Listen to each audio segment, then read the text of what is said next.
From Hollywood, California, the Lux Radio Theater presents Leslie Howard and Olivia de Havilland in The Scarlet Pimpernel.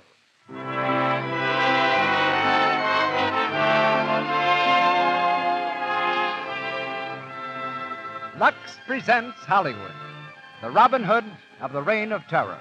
That was the Scarlet Pimpernel, whose daring defiance, whose colorful romance we bring you tonight with Leslie Howard and Olivia de Havilland. Madame Hilda Grenier, formerly royal dresser to Queen Mary of England, is our special guest, while our music is conducted by Louis Silvers. Before our producer takes over the program, let me remind you that Lux helps you get longer wear out of your stockings. It helps them stay nice and elastic, so they give under strain instead of popping runs. Yes, Lux cuts way down on runs, so give your stockings regular Lux care. Buy Lux Flakes in the large size box for greater economy. Our producer takes over the program. Ladies and gentlemen, Mr. Cecil B. DeMille.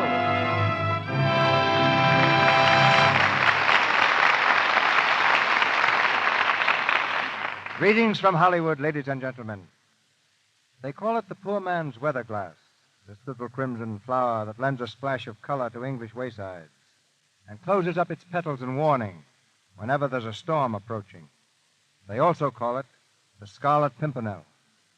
And by the mark of this flower only, the mysterious hero of our play, Sir Percy Blakeney, signed his daring exploits.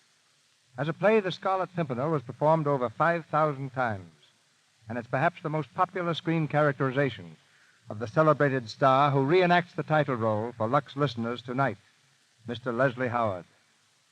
All the acclaim the stage and screen can bring a star has been won by Mr. Howard. He may continue his career as an actor, but should his present plans materialize, he'll also join the ranks of film producers, which I hope he does. Olivia de Havilland, who's been away from our stage too long, is the brown-haired, brown-eyed heroine of Warner Brothers' new production, Dodge City, in which she plays opposite Errol Flynn.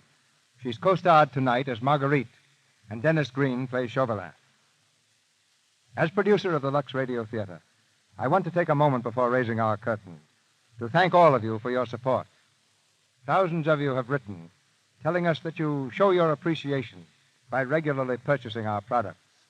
With this kind of cooperation, ladies and gentlemen, you can depend upon hearing Hollywood's brightest stars on our program every Monday night. And now for the play. The Lux Radio Theatre presents Leslie Howard and Olivia de Havilland in The Scarlet Pimpernel.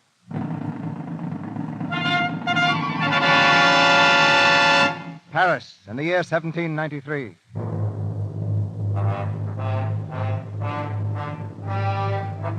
The French Revolution is over, but the reign of terror casts its gruesome shadow across the city. Every day, the citizens of Paris watch an endless procession of death. Crude wooden carts, laden with the nobles of France, on their last journey through the streets, a journey to the guillotine. Into this maelstrom comes one man to stem the rising tide of French blood, an Englishman, known only as the Scarlet Pimpernel, the object of every nobleman's prayer and every revolutionist's curse. He works silently, mysteriously, and successfully. In his native England, they speak of him with bated breath. The Scarlet Pimpernel. He's the only hope the French nobles have. The Scarlet Pimpernel? Does anyone know who he is? No, madam, but I must confess I feel quite proud when I remember that he is an Englishman. They say he's always in disguise. Oh, he's an actor, that man. He speaks French like a Frenchman, they say. And I've heard he can assume 100 disguises in an hour's time. An old hag, a peddler, a captain of the guards. You never know in what dress the Scarlet Pimpernel will strike. And now the Scarlet Pimpernel is about to strike again. Into a barber's shop in Paris comes an old man in the black robes of a priest. The French barber greets him jovially. Good morning, Father. You wish to be shaved this morning? Yes, if you please, Barber. Sit down. Have you come from the square, Father? The guillotine is busy again today, eh? I don't know. I didn't stop. No? Well, it is always the same. The drums roll, the knife falls, and another aristocrat parts company with his head. Yes, very monotonous. And so clumsy. That great, ugly machine. When all they need is a sharp razor like this, a quick grip, and flick. Oh, please, please, don't flick quite so close to my throat. I only want a shave. You? You are all right, Father. But I wish they'd give me a few aristocrats to shave. Can you not see me dealing with the Scarlet Pimpernel? The what? The Scarlet Pimpernel, haven't you heard? No. There is a band of Englishmen helping these cursed aristocrats out of the country. Their chief is the only man who ever cheated Madame Guillotine. He is known by the title of the Scarlet Pimpernel. And who is he? Ah, that is the mystery. The mystery, of course, yes. But there will be heads falling today in spite of him. Some very famous heads, Father. Yes? We checked off the names last night. The Duc de Tours, the Comte de Terray, Dinijon, the Comte de Tournay and his wife and daughter. The Tournay? Are you sure, the Tournay? But certainly I am sure. They were taken to prison over a month ago. Why, Father? You are not a friend of theirs. A friend? No, no, no. No, it isn't safe to know any nobles these days. Hmm? Oh, good, very good.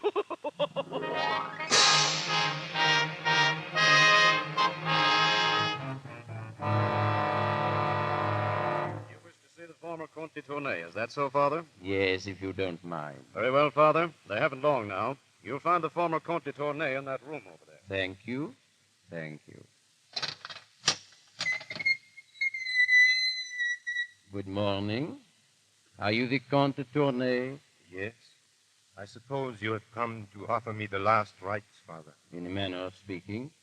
If you will just look at this passage I have marked in the book, your spirits will be uplifted. I am not afraid to die, Father. Even so, it is sometimes better to live, my son. To live?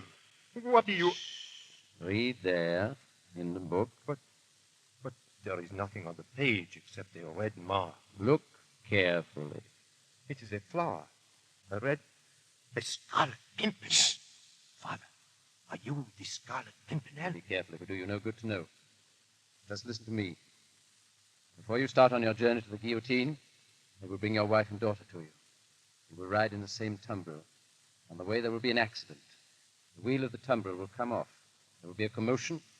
The soldiers guarding the cart will be jostled by the crowd, all carefully arranged for. Look sharp, then. An old hag will drive past in a wagon. There will be a place to hide in the back large enough for 3 people. The old hag will drive you through the city gates. If all goes well, you'll be safe in England in 3 days. God bless you, whoever you are. God bless you.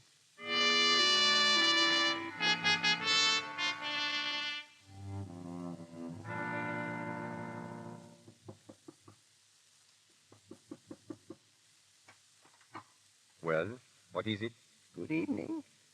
Have you a crust of bread for an old lady? No, I'm sorry. Here, take these. Thank you, monsieur. Thank you. Good night. Oh, wait. Isn't this the home of Monsieur Armand Saint-Just? Why, yes, I am Armand Saint-Just. What do you want? I want to come in, Armand. Merci. Quickly, quickly. Good Lord, merci. How are you, Armand? I'm afraid I will always be startled at these disguises of yours. Last time I saw you, you were a priest. Now I'm an old hag. Here, help me out of these clothes. I feel silly. Did you get to the Tournays out of the city? I got the girl and the countess. What happened to de Tournay? He wasn't in the tumbril. I know. He was remanded the last minute. Why? Because Robespierre wants to see him. And Robespierre wants to see him because the ambassador of the French Republic has come over from London. Chauvelin? Here in Paris? Yes. All in your honor, Percy. Your work is becoming even more dangerous than it was. Our work, Armand. Well, let's hope Chauvelin will go back to England, knowing less than ever. I'll be going back myself for a few days. Then we must lay our plans to free de Tournay. Percy, aren't you risking too much? Why do you persist in this mad sport? Why do you?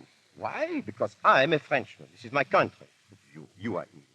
You are Sir Percy Blakeney, an English baronet with a lovely home and a charming wife. Even if she is your sister. My sister or not, I'd still say Marguerite is charming. Or perhaps you don't think so any longer. Why do you say that? Has she said anything to you? She hinted at it in her last letter. She said you changed, Percy. Did she? Well, I have changed. I'm rarely at home now, and when I am, I play the fop. I'm insipid, vain, silly. I think only of the latest fashions in clothes, the latest court gossip. But all for good reason, Armand. The greater fool I am in England, the safer I'll be in France. But you could tell Marguerite. No. Just so she would understand. I said no, and don't you tell her. Armand, you asked me why I live over here in the shadow of the guillotine while heads fall one after another. I can save only a few, I know that. And the rest have to die. People I know and love. Innocent people, kindly people. Herded together like sheep and butchered like cattle. But what has it to do with you? Armand, do you remember the case of the Saint-Cyr family? I think so. You were one of the first families to go to the guillotine. Yes, because they were betrayed, Armand. Before their execution, they told me who it was who had betrayed them. It was Marguerite. My sister. My wife. It was a lie. I wish I could believe that, but I can't. I watched that execution, Armand. The Marquis, his wife, his son. And it was my wife who put them there. So that's why you stopped loving her. What a tragedy. Stopped? I shall love her till I die. That's the tragedy. And it's to make up for what she did to them that you are risking your own life, week after week, to rescue the others. Oh, don't be so heroic, Armand. I got a smack in the eye and took refuge in sport. And what a sport.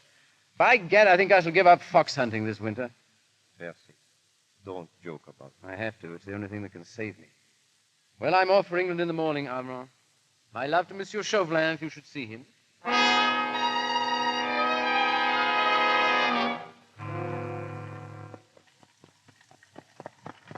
Gad, Percy, but it's good to have you at home again. So far, so good, Fuchs. I've still got my head. You should hear them talk about you in London. You're the greatest mystery of the age. Yes, well, I hope no one solves me just yet. But tell me about Marguerite. Has she been well? As well as a neglected wife can be. What has she been doing? Having her portrait painted, mostly. Rumney's been there every day. And our friend, Monsieur Chauvelin? French ambassador. What will he be doing at your house? Oh, one never knows, Fuchs. One never knows. Well, England again. I shall have to become the fop once more. The London dandy, who has been at Bath for the past 10 days taking the cure. And sink me, I'm not cured yet. I shall have to go back to Bath again.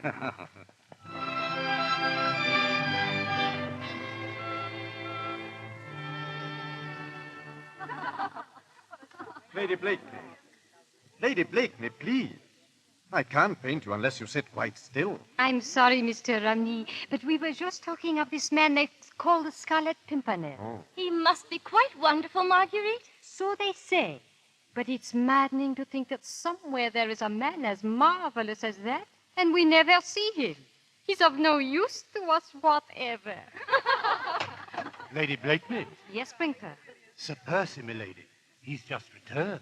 Percy. Good day, ladies. So charmed to see you here. Have you been taking good care of my lovely wife, your servant, ladies? Marguerite, my dear, your slave. Percy, why didn't you tell me you were coming? So few things are surprising in this world, my dear. I should like to be one of them. And how are you, Rumney? And how is the portrait progressing? You may see for yourself, Sir Percy. Yes, the eyes are wrong, aren't they? And is the nose all right? You know, I rather think you've missed the mouth altogether. Yes, you have, Rumney. Otherwise, of course, it's the image of her. I think that will be enough for today. Poor Mr. Romney. You're tired, and so am I. Tired. Zoons, I too. You know, dear ladies, I've just been to Bath to be cured of the fatigue. And now I'm so fatigued by the cure that I really think I shall have to go back to Bath again to be cured of the fatigue. Marguerite, my dear, we must be going. Yes, goodbye, Goodbye, my dear. goodbye. Goodbye. Your servant, ladies, your servant. Well, Percy, what do you think of my portrait? It's clever. But there's something lacking. What? I don't know. There's a look in the eyes. He's lost it. Perhaps I've lost it. Perhaps it was happiness. Good gad, my dear, how you could be unhappy, I can't imagine. Can't you? Percy, can't you? No, cursed if I can. Why, you're the most courted woman in town. By whom? By everybody. Except you. Oh, but my dear, I'm your husband. Months after we were married, we were still happy. And then came this estrangement. Heaven knows it's not of my making. Can you honestly say that? Can you honestly deny that you've changed? So changed that I scarcely know you. You're never with me now. You're always away on some pretext or other. I'm always alone. My dear, the fashionable belief today is that one makes one's own life. I'm trying to make mine. You must try to make yours. And now I must leave you for a while. There's to be a fight for a prize out in the countryside. Mendoza versus Jackson. Quite a battle. Percy, you've only just come home. Do you have to leave right now? My dear, the prince himself invited me. I'm trying to make my own life, Marguerite. I see. Goodbye, Percy.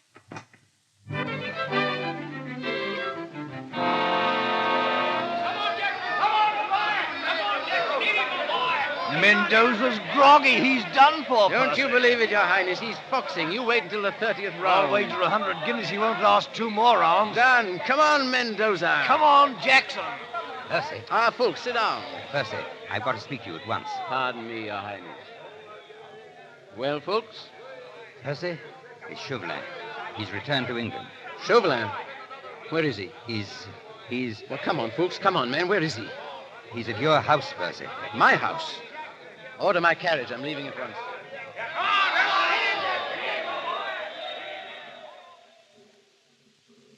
I would advise you to tell me, Lady Blakeney. You are French. You know these nobles who have escaped. You must know who it was who helped them. I'm sorry, Monsieur Chauvelin, but I don't know. And even if I did, I wouldn't tell you. You tricked me once into giving you information about the Marquis de Saint-Cyr.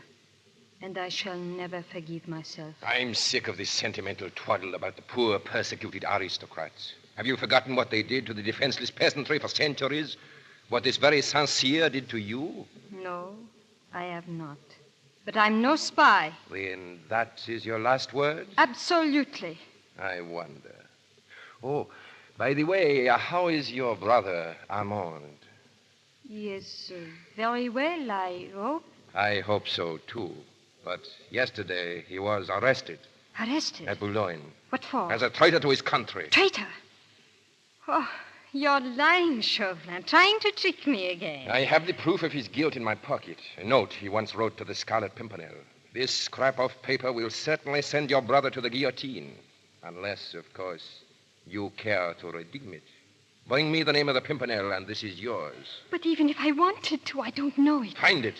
How can I, if you can't with an army of spies? Because you go everywhere and know everyone in his circle. That much I do know. And this also, that he will be among the guests tomorrow night at the Grenville Ball. So will half the world. The thing's impossible. To a clever woman whose brother's life is at stake, nothing's impossible. Well? Do you swear to give me that paper? The moment I catch the Scarlet Pimpernel. Zoons, that name again. Percy. I've heard nothing else all day. At the club, at the fight, and now here. I protest the fellow's a public nuisance. Oh, I beg your pardon, my dear. Do I intrude? No. This is an old acquaintance, Monsieur Chauvelin, the French ambassador. My husband. Charmed, delighted, enchanted. The devilish clever race, the French. How they speak that unspeakable language of theirs defeats me. You flattered us, Sir Percy. No. You've got the cleverest heads in the world. The only trouble is you all go to pieces round the neck. Round the neck? Yes. Now look at your cravat. Sink me, what a mess. Now, if you'd really like to know how to tie a cravat, I'll tell you. But it isn't easy, you know. It takes all my brains. Yes, I'm sure it would. Yeah, of course it would. Now, you see, look here. First of all, the thing goes twice round the neck. And then the front folds back to allow the back to come to the front. Otherwise, of course, the front would be all behind as it was before, you see? Percy, what are you talking about? You don't follow me, my dear. It's exactly what I say. It takes brains, doesn't it, Mr. Chauvelin? One can see that. Yes, of course one can. Well, yes. Good day, Lady No, don't go, no. I want you to hear my verse about that Pimpernel fellow. You'll love it, Chauvelin. Now, listen here. They seek him here, they seek him there. Those Frenchies seek him everywhere. Is he in heaven? Is he in... that dim, elusive Pimpernel. Delightful. Yes, I wrote it, you know. It's clever. Huh? Yes, especially that line, those Frenchies seek him everywhere. Oh, yes. I like that, too, yes. Because, you see, I hear that they do. And that gives the line sort of a something that gives it a sort of a something. If I make myself clear. Yeah, clear as crystal. Yeah. Good day, my dear Sir Percy. Bonjour, monsieur, as the French say. Bonjour, monsieur. Oh, it was a magnificent fight this afternoon, my dear. Gad, I wish you could have been there. What's the matter, my dear? Percy, who is the Scarlet Pimpernel? Pimpernel? Gad, Marguerite, how should I know? What's your interest in the Scarlet Pimpernel? Oh, no more than any other woman's. We'd all like to know who he is. Yeah, so would your friend Chauvelin, I'll wager. What makes you say that? Well, isn't that what he's here for? Didn't he tell you? Why should he? Why not? Mind you, the man's clever, but a fellow who can't even tie his own cravat isn't likely to put a noose round the Pimpernel's neck, is he? Oh, Percy, can't you ever rise above trivialities? Can't rise above anything in more than 3 syllables, my dear. Never could. You were a man once. A man a woman could look up to. Could turn to in trouble. And now, I wouldn't know where to begin. Could you begin by telling me what the trouble is? What's the use? We don't speak the same language. We did once, but I don't think we ever will again. Really? Well, perhaps you're right, my dear.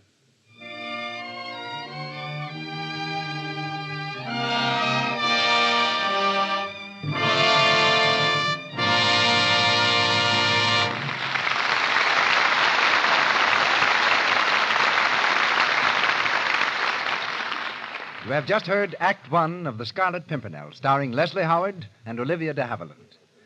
During our brief intermission, let's see what the Brownings are doing. Jingle bells, jingle all the way. Oh, what fun it is to ride in one horse open sleigh. Christmas spirit. That's Midge and Dot and 10-year-old Bobby practicing for the community sing. And here comes Mother, home from a shopping tour. Hello, youngsters. Hiya, Santa Claus. Whoopee! Look at the packages. Oh, what a day. Here's your ribbon and wrapping paper, Midge. Thanks, Mother. And did you get the, Yes, here it is, Midge. Zowie, what's that? Now, Bobby, no fair peeking. Well, gee, can't I just feel it? Nix, you keep away. Mother, did you get the stockings? Yes, here they are, Dot. Who are they for, Dot? Mary Lou. She's always running out of them. Running out is right. Gosh, did she pop a runner in chemistry today? Gee, it's something awful, the runs she gets. And snaky scenes, too. I'm a snake wriggling through the grass. Oh, Bobby. Oh, I know. Why, what? Why, look, Dot, you could wrap a box of Lux Flakes in with Mary Lou's stocking. Oh, I bet she'd love to know about Lux. I'm sure she would, dear.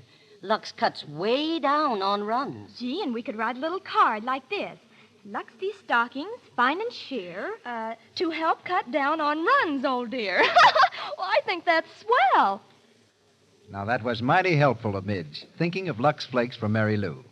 In a month's time, I bet Mary Lou will be very grateful to Midge, for she'll be glad to get the special help Lux Flakes gives. You see, Lux saves the elasticity in stockings, so they give under strain instead of breaking into runs so often. If you haven't tried Lux for your own stockings, you'll find it's great, the way it cuts down on runs and helps stockings wear longer and fit better. Buy Lux Flakes tomorrow in the large size package for extra thrift. Now, Mr. DeMille and Act Two of our play. We continue with The Scarlet Pimpernel, starring Leslie Howard and Olivia de Havilland.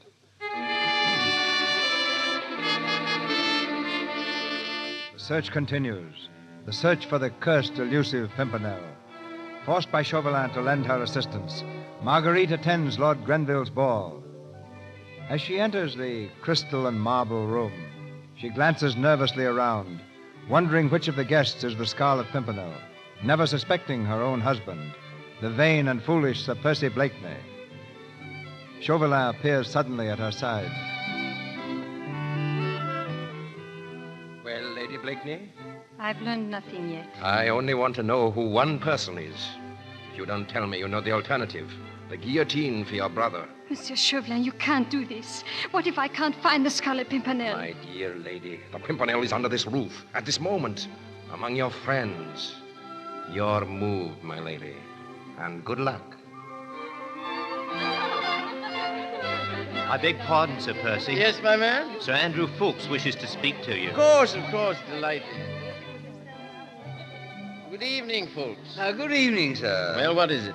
Hastings has just arrived from France. Any news? The very worst. The king is doomed. He'll go to the guillotine any day. Where is Hastings? He's dancing. Shall I get him? No, wait. I'll send him a note. Come over here to the desk. It wouldn't do for me to be seen with Hastings. I want you to give him this. Make certain no one sees you. I'm telling him to come to the library at midnight.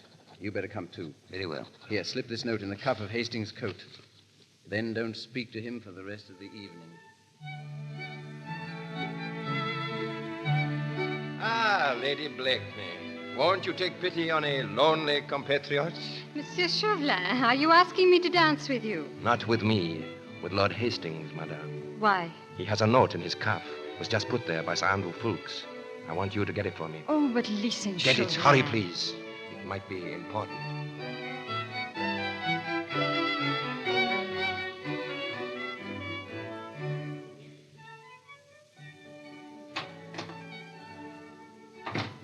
Come in, please.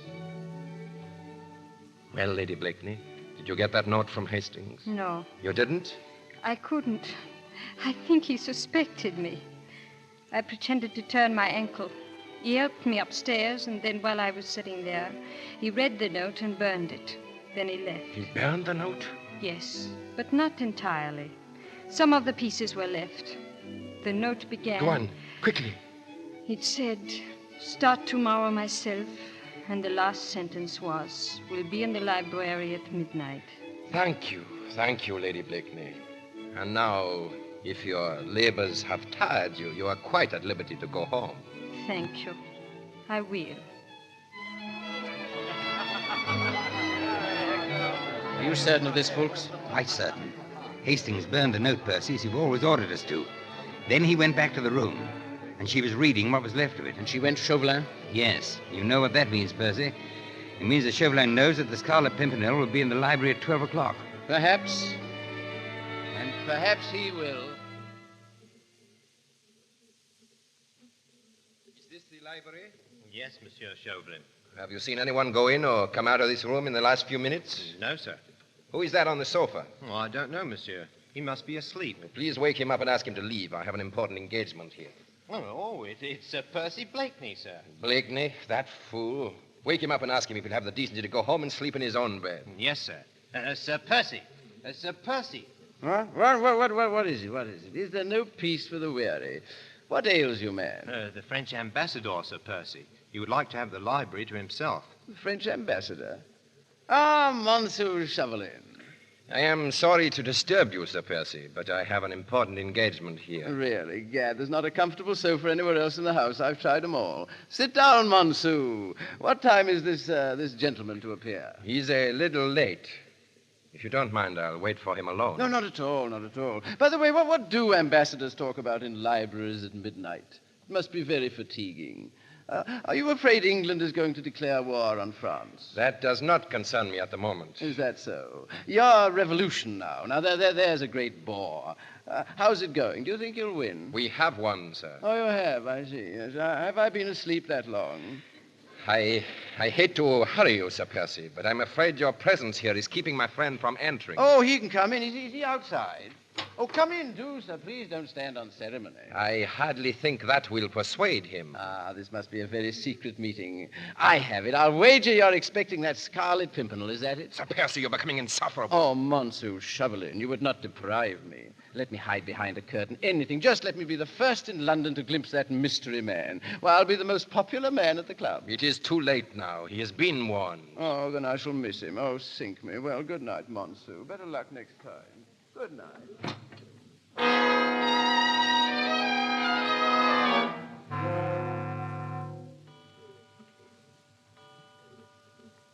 You've packed my things? Yes, Sir Percy. Good. See that Sir Andrew Fulks receives this note, will you? Yes, Sir Percy.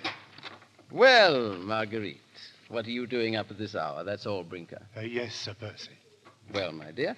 Percy, it's about Armand. He's in the most terrible danger. They've arrested him in Boulogne. How do you know? Chauvelin told me. When? Yesterday. Why didn't you tell me when I asked you? Well, I don't know. He threatened me. Why are you telling me now? Because I thought you might do something for Armand. You have influence at court. Didn't you ask your friend Chauvelin for help? He promised me that, but I don't trust him. He promised you the life of your brother. What did you give him in exchange? What? Oh, Percy, what has happened to you? Why do you hate me? Why did you denounce the Marquis de Saint-Cyr? Oh, so that's it. Why did you never ask me what the Marquis de Saint-Cyr did to me? You didn't even know him. No, I didn't even know him. But I knew his son. I was only 17 when he asked me to marry him. His father heard about it and had me arrested and sent to Saint-Lazare. Do you know what Saint-Lazare is? Do you know the sort of women that are sent there? I would have killed myself only... Only what? The revolution came, the 14th of July, and I was free. Free to denounce the Marquis. Free to send 2 innocent people to the guillotine. It was your information, wasn't it? Yes, it was. And yet, I still ask myself, am I really guilty of their death? The Marquis plotted with Austria. I told a friend, a man whom I thought a friend. He denounced him. The terror did the rest. Who was that friend? Chauvelin? Yes. He promised you your brother's life. What price did you pay for it? What price did you pay for it? A horrible one. I betrayed the Scarlet Pimpernel. How? Fuchs gave a scrap of paper to Lord Hastings. I read it and told Chauvelin that the Pimpernel would be in the library at midnight. Oh, what am I to do, Percy? How can I warn him? Warn him?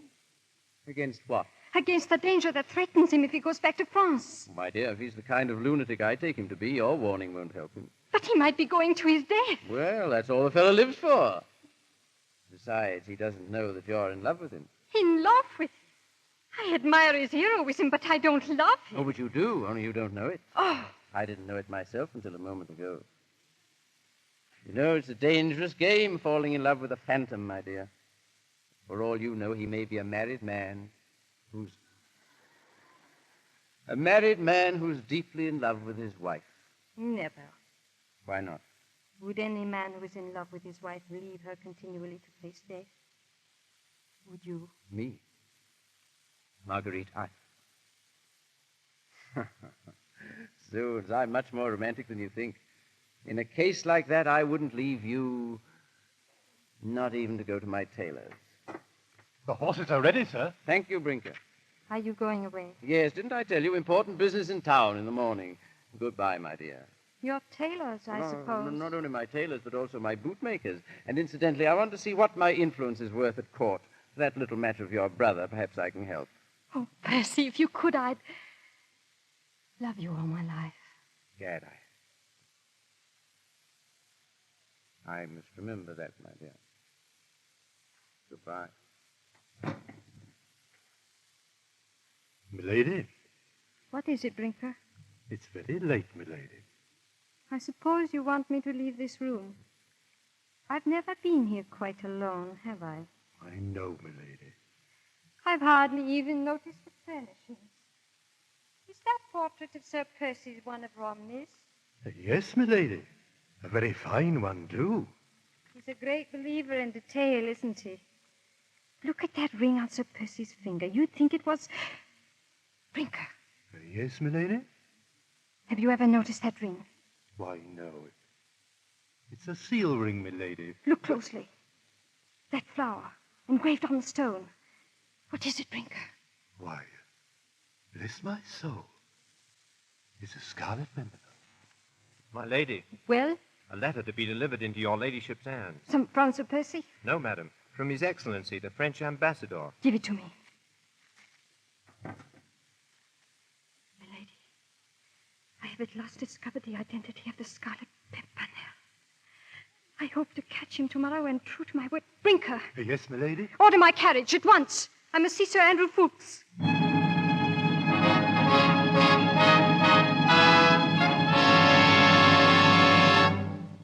Lady Blakeney. What's happened? Sir Andrew, there's no time to waste in talking. Just listen to me. Your leader and friend, the Scarlet Pimpernel, he's my husband. How do you know that, milady? Don't ask me any questions now. He's in danger. Chauvelin knows that the Scarlet Pimpernel and Percy Blakeney are one and the same. How did Chauvelin come to know? Through me. Ah. Yes. I betrayed him. Never mind how. Just tell me this. Has Percy left for Boulogne? Yes. To save my brother? And to Tournai. What is their meeting place at Boulogne? Why? Do you want to betray him again, milady? Oh, look at me. Do I look like a woman who wants to send her husband to his death? I want to find Percy, to warn him, to save him, or die with him. I'll go with you. Can you bring your friends? 10 of them. The rest of them are in France. Percy has forbidden us to go over. It'll be the first time we've ever disobeyed him. I'll save Percy if I have to kill Chauvelin. And if he goes to the guillotine, I'll go with him.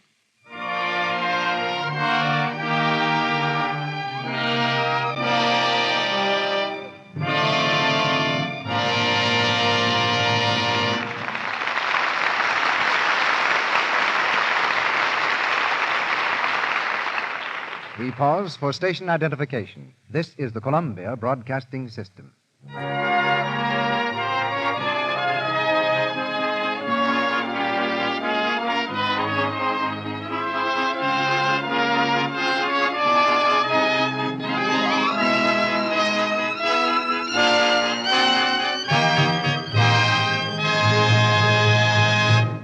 We've dropped the curtain on the second act of The Scarlet Pimpernel.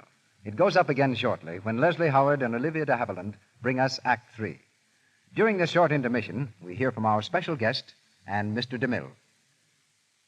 In addition to being foremost authority on the period of tonight's play, Madame Hilda Grenier, like our drama, has been intimately concerned with English nobility all her life. For many years, she had the title of Royal Dresser to Queen Mary and has been on duty at every imaginable royal function from baptisms to coronations. Her background makes her one of Hollywood's most valued technical advisors. If there's a more proper introduction for an ex-royal dresser, Madame Grenier, please enlighten us.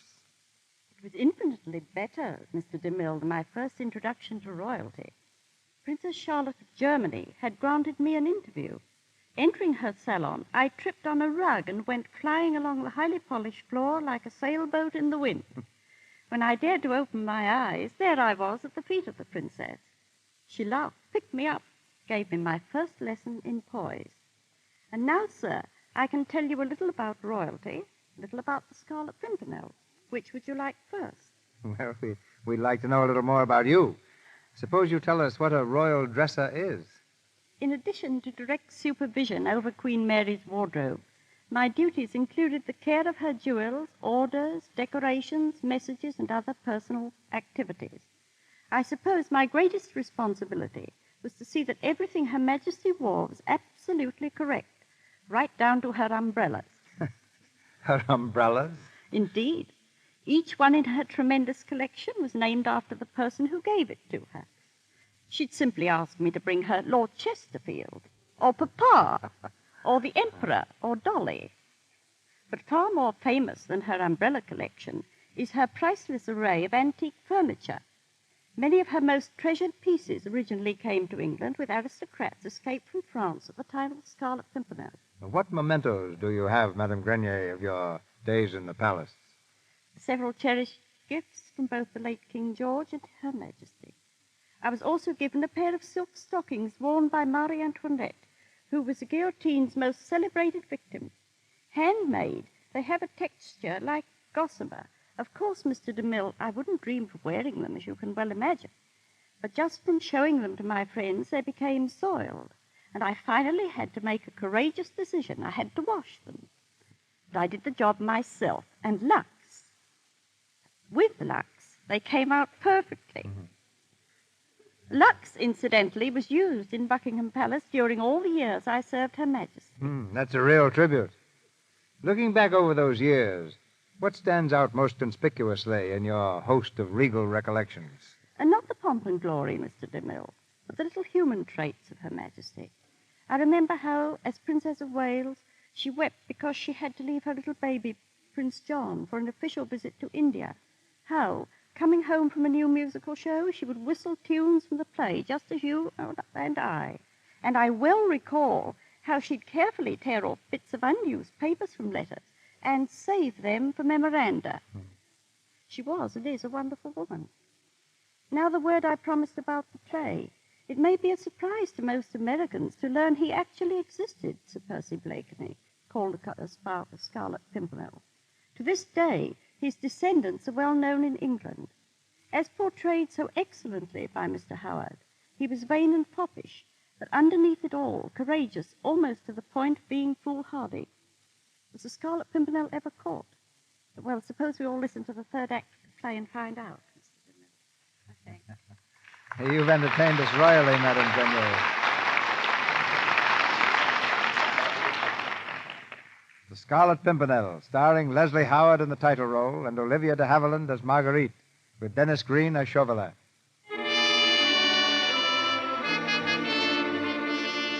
Armed with the knowledge that her husband is the Scarlet Pimpernel, Marguerite takes ship for France to be with him in his hour of danger. With Sir Andrew Fuchs, she stands on deck as their boat plows its way across the English Channel. Just ahead lies the coast of France, a few flickering lights in the darkness. You'd better go below, Lady Blakeney. We'll be coming in soon. What was the name of that inn, the one you told me of? The Lion d'Or. Sir Percy's headquarters on this coast. And he'll be there at 10 o'clock. You're certain? If all goes well, he'll be there. But Chauvelin knows that Percy is the Pimpernel. What if he goes there, too? We can only hope that he won't. If Percy can escape this time, he'll never go back again. Never again. If he can free de Tournay and Armand, his mission is over. His mission that I drove him to. Sir Andrew, will we be there in time? I think so. Ah, there are the lights now. Lights? Yes, the signal. You see the window of that house off there to the left? That's the Lion d'Or. See the light swinging back and forth? That means it's safe. Up and down means danger. You want to turn back now? I can't go with you, Lady Blakeney. Don't worry. I shall be all right. He has been risking his life every day for me. I can risk mine once for him.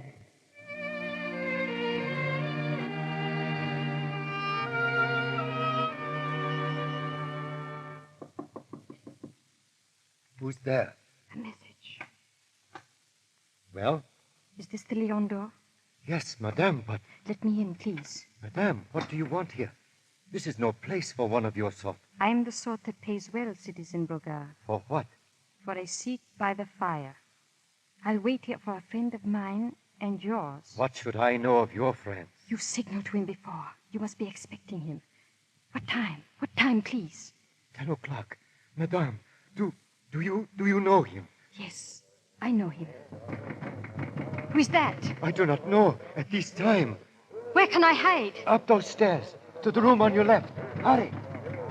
Open here. Open. One moment. Citizen Brogard? Yes? Under arrest. Take him, Sergeant. What for? Betraying the Republic, helping the enemies of France, smuggling aristocrats out of the country. That's a lie. You've got one chance. Take it, or I'll hang you now from your own sign. Your leader's coming here tonight, isn't he? Isn't he? Yes. What time? He ordered his boat to be off the point at 10 o'clock. But he'll call here first for his passengers, won't he? He might. Might. You look pretty swinging in the wind. How does he know it's safe? What is the signal? Sergeant, ask him what the signal is. A twist of the arm will help him to remember. Speak up. Oh, don't. I'll tell. A lantern in the attic window, waved up and down for danger. Across the window when all is clear. Thank you, citizen. Sergeant, you may take Citizen Brogard outside.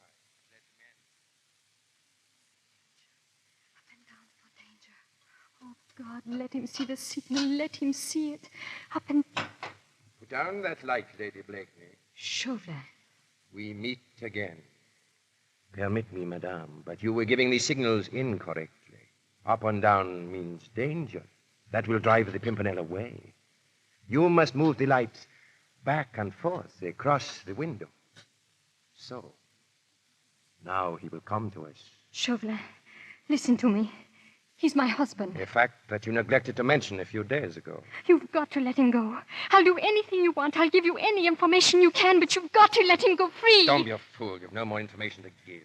Even if you had, do you suppose I'd sacrifice my meeting with the Scarlet Pimpernel for it? Monsieur Chauvelin. Well? Coach, monsieur, is pulling up at the door. Ah, our friend is early. I'll let him in myself. Sergeant, you shall have the privilege of watching over the Republic's most charming prisoner for the rest of the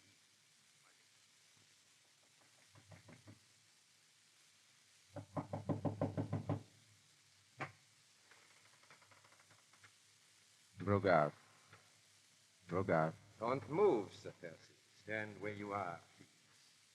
Monsieur Chauvelin, Well, this is a surprise. Yes, I thought it would be. Yes, a very pleasant one, too. How nice of you to wait up for me. The time for laughing is past, Sir Percy. I've followed you for a year. Your energy, your ingenuity, your audacity have been quite admirable. But now, the game is over. Because all the trumps are in your hand, eh? Precisely. This house is surrounded by my soldiers.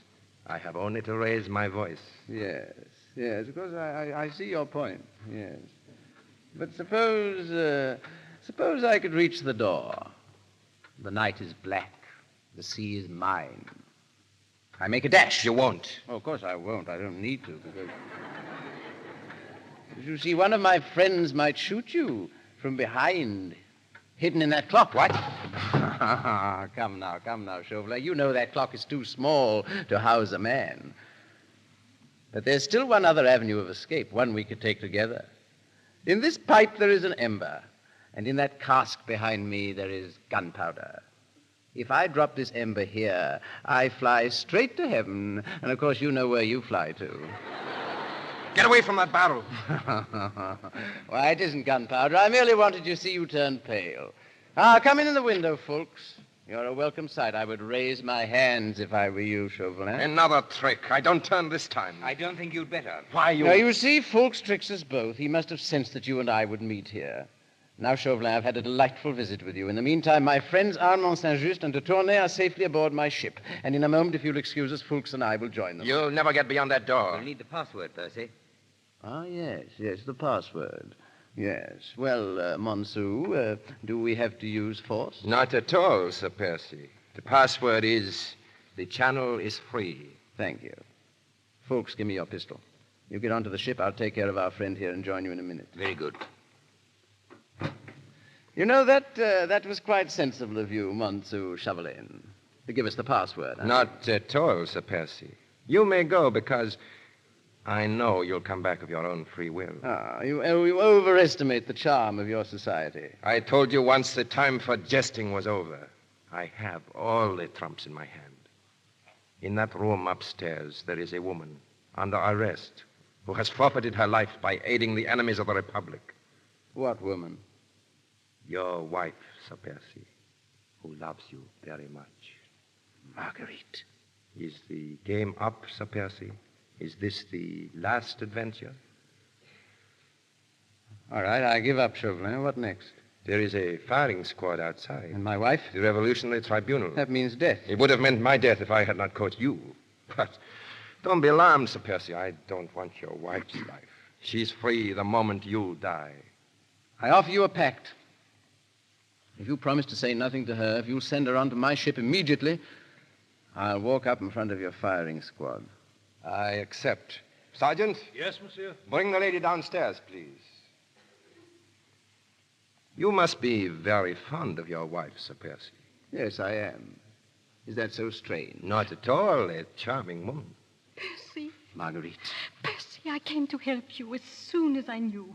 I wanted to give my life to save you. And now, oh, forgive me, Percy. You came to help me. Chauvelin didn't bring you? No, I came with Sir Andrew. Oh, Marguerite. What are they going to do to you? Tell me. Well, I'm in no danger, my dear. What? No, you're lying. I know. He's going to kill you. I can see it in his eyes. Oh, Percy, don't leave me. I want to die with you. Oh. Marguerite. She's fainted. Some water, perhaps. No. Our parting would be too cruel now, even for you. Take her while she's still unconscious. Goodbye, my sweet. It's good to know that you love me a little. Sergeant, carry her to Sir Percy's boat. The boat is to sail the minute Sir Percy dies. The lady is free when you hear the firing squad. Yes, monsieur. Well, she's gone, monsieur. Now, are you quite ready? Yes. By the way, do you like poetry, Monsieur Chauvelin? That dim, delusive Pimpernel? No. I mean poetry. This other Eden, demi-paradise, this fortress built by nature for herself against infection and the hand of war, this happy breed of men, this little world, this precious stone set in the silver sea, this blessed plot, this earth, this realm, this England. I forget the rest. Irish party. Hope. Round muck. The firing squad. They're waiting.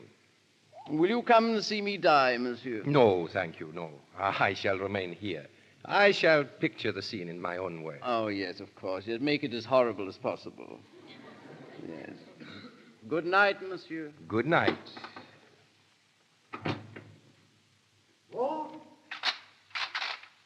Present. Present. Fire. Ah. That damned elusive Pimpernel.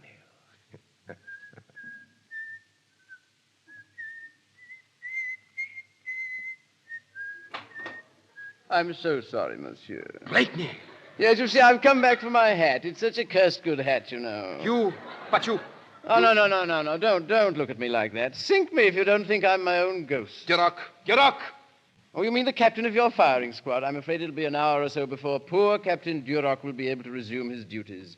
I regret that I struck him rather violently. Come in, gentlemen. This is my firing squad. Allow me to present Sir Andrew Fulks, Lord Hastings, Lord Belville, and all the rest of them. But, of course, you know all about them. Your firing squad? Yes, you see, those men you hired, excellent men, all of them, but oddly enough, they can't resist a drink of wine. Oh, they'll recover. It was just a mild drug, you know. But for the moment, they're all sleeping very soundly. And now, since the volley of shots has freed Lady Blakeney, I must make haste to join her. Good night. By heaven, Chauvelin. You know, I think a cooling off is what you need. Fulks, raise that trapdoor there. You'll find it very cool below, Monsieur Chauvelin, and you will have ample time to think things over. Bonsoir, monsieur. Vive la France. Long live the king.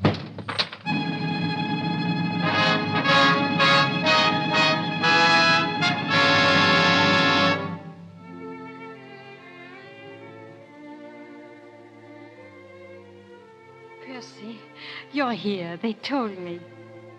Yes. Marguerite, my darling, I'm here. We're on our way to England. That's all you have to know. Are we free now? Really free? I'm free, my sweet. But you... You know, Chauvelin said that you would not be free until the moment I die. Darling. And I won't let it be a moment sooner.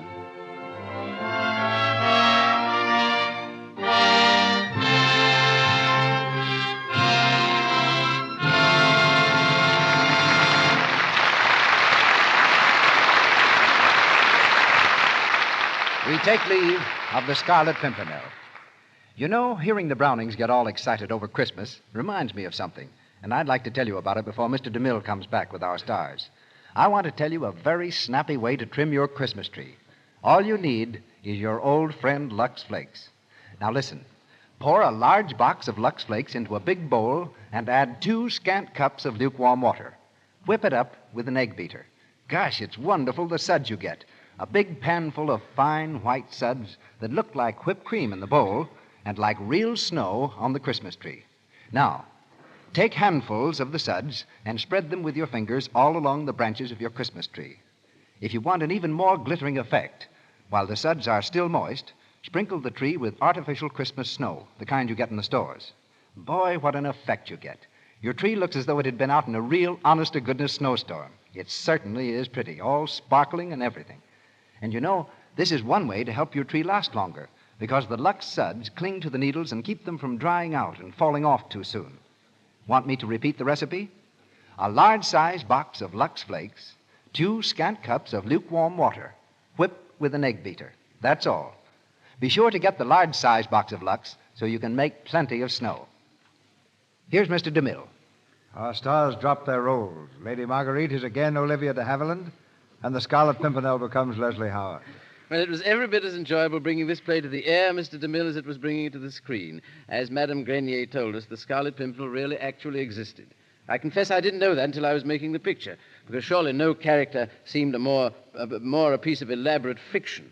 So naturally, when someone sent me a note and said he belonged to Sir Percy's family, I wondered whether one of my friends had thought up the gag, you know. It was slightly embarrassing not long after when a Mr. Blakeney, a descendant of the original Scarlet Pimpernel, introduced himself to me. 2 weeks ago, Mr. Howard, I heard you say something on this program about turning motion picture director. Earlier tonight, Mr. DeMille added the word producer after your name. Apparently, you're really going into the picture business in all its branches. Oh, you scare me, Olivia. As a matter of fact, we expect to produce certain pictures in England, but just to be sure that our efforts will appeal to our American audiences, we're going to write our first story right here in Hollywood. It'll be the first time, I believe, that this has been done by an English unit. Well, there's no reason why the tie that binds the nations can't be made of celluloid. Mr. Havilland, you've been out of Hollywood a long time, filming Dodge Cities. Any adventures on location? Well, I'm the Dodge City Dodger. I've been dodging kidnappers. Not kidnappers? Yes, kidnappers. Really? Let me tell you. We were on location near Modesto in the prairie country, and a very fine place, I thought, for a nice, quiet walk. But it seems that 2 very tough-looking gentlemen also decided to take a nice, quiet walk and follow me. And after a couple of miles, they were still right on my heels. There wasn't another soul around, and the only building in sight was a farmhouse. And when I made a dash for that, the 2 men dashed after me. I reached the farmhouse, found it was abandoned, and decided to face it out. I walked right up to the men, demanded what they wanted, and looked them straight in the eye. One of them took something out of his pocket. I didn't dare look. I was too sure it was a 6-shooter. Just as I was about to faint, the man poked it under my nose and said, "We sure would like your autograph, Mr. Havilland." Believe me, gentlemen, I signed. Well, Mr. DeMille, I hate to say goodnight, but I guess it's time to. Thank you for another grand evening. Yes, with an added thank you to all who worked with us in the cast. Good night, C.B. Good night, Mr. Howard. Good night, Olivia. There's a great show awaiting you here next Monday night. Listen for Mr. DeMille's announcement of it shortly. Heard in The Scarlet Pimpernel were Dennis Green as Monsieur Chauvelin, Walter Kingsford as Sir Andrew Ffoulkes, Vernon Steele as Romney, Ramsay Hill as Armand St. Dieu, Reginald Sheffield as Count de Tournay, Eric Snowden as the Prince of Wales, Gerald Cornell as innkeeper, Keith Kenneth as Brinker, Lou Merrill as a barber, George Pembroke as Lord Hastings, John Toty as a voice, Dave Roberts as a guard, and Geraldine Peck, Ethel Sykes, Coral Colebrook, and Betty Sutter as ladies of the court. Mr. Haviland's current film is the Warner Brothers comedy Hard to Get. Mr. Howard is co-director of the new picture Pygmalion. Our musical director, Louis Silvers, appeared through courtesy of 20th Century Fox Studio, where he was in charge of music for the new picture Kentucky. We want to remind you that this is the time to help the 1938 drive to fight tuberculosis. Help make the world safer. Purchase your supply of anti-tuberculosis Christmas seals now. Use them on all your Christmas mail. Show that you are helping, too, to fight the dread disease. Buy seals for Christmas, and you buy health for the new year. Mr. DeMille. It carries a punch like a prizefighter's fist, the play you'll hear next Monday night. Kid Galahad. An exciting drama of the squared circle. It's the story of a manager, the boy he picks to win the title, and the women who love this naive thunderbolt called Kid Galahad. The same 2 stars you saw in the picture bring the play to our stage. Edward G. Robinson and Wayne Morris, and with them, Miss Joan Bennett and Andrea Leeds.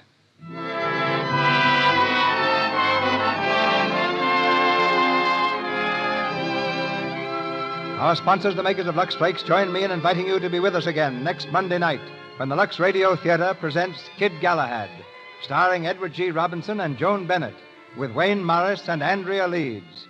And as the evening's special guest, the former heavyweight champion of the world, Jack Dempsey. This is Cecil B. DeMille saying good night to you from Hollywood.